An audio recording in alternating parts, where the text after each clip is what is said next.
AITA for kicking my sister and her newborn out because she keeps calling my dog dirty? I, 28M, have a golden retriever named Max. He's my absolute best friend, my baby, my rock. I've had him since he was a tiny, clumsy ball of fluff, and he's been by my side through thick and thin. When I went through a terrible breakup, Max was there.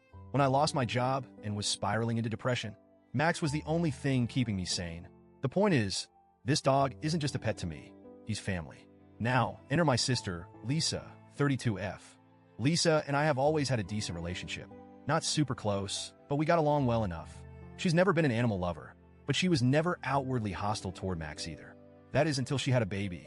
Lisa and her boyfriend split up a few months before she gave birth, and since she didn't have anywhere to go, she asked if she could stay with me temporarily until she figured things out. I said yes, of course, because, well, she's my sister, and I wasn't about to let her be homeless with a newborn. I knew it might be a bit of an adjustment since I live alone and am very used to my routines, but I figured we'd make it work. I did not expect it to turn into World War III over my dog. Lisa moved in when her baby, Sophie, was about 3 months old. The very first thing she said when she walked into my house wasn't, "Thanks for letting me stay," or even, "I really appreciate this." No. The first thing she said was, "EW, does he always sit on the couch? That's so unhygienic." I should have known right then that this was going to be a nightmare. I kind of laughed it off and told her, "Yeah, he does. He's super clean, don't worry."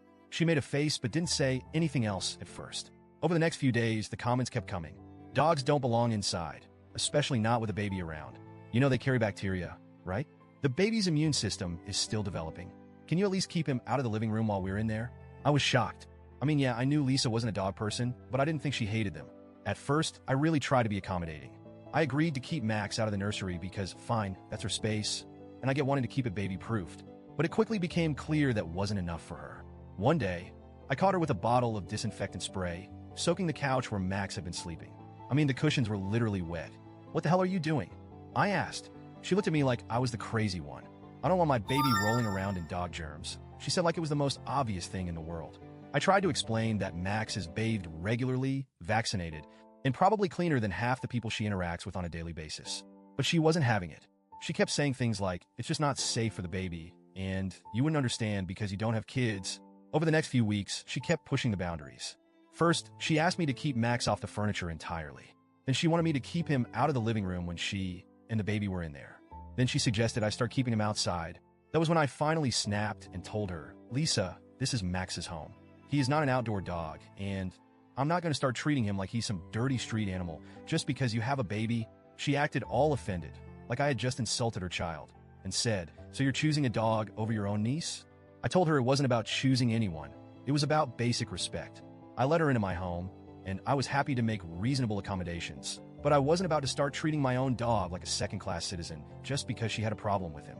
She huffed and stormed off, but the tension only got worse. The breaking point came about a week later.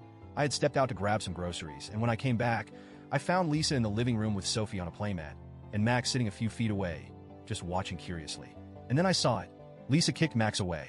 Not hard enough to injure him, but definitely not just a little nudge. She shoved him with her foot like he was a piece of trash that had wandered too close to her baby. Max didn't react aggressively. He just looked hurt, confused, like he didn't understand what he had done wrong. That was it for me. I completely lost it.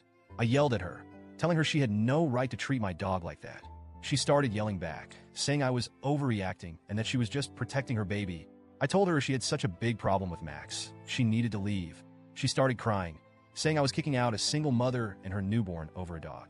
I told her no, I was kicking her out because she was being disrespectful, rude, and borderline abusive toward my pet in his own home. She packed up her things, well, just a few bags in the heat of the moment, and left crying. She ended up staying with our parents. Now my parents are furious with me. They're saying I should have been more understanding, that Lisa is hormonal and struggling, and that I should have put family first. I keep hearing the same line over and over. A baby's health comes before a pet. And yeah, obviously, if Max was actually a danger to Sophie, I would understand. But he wasn't. He was just existing in his own home, minding his own business.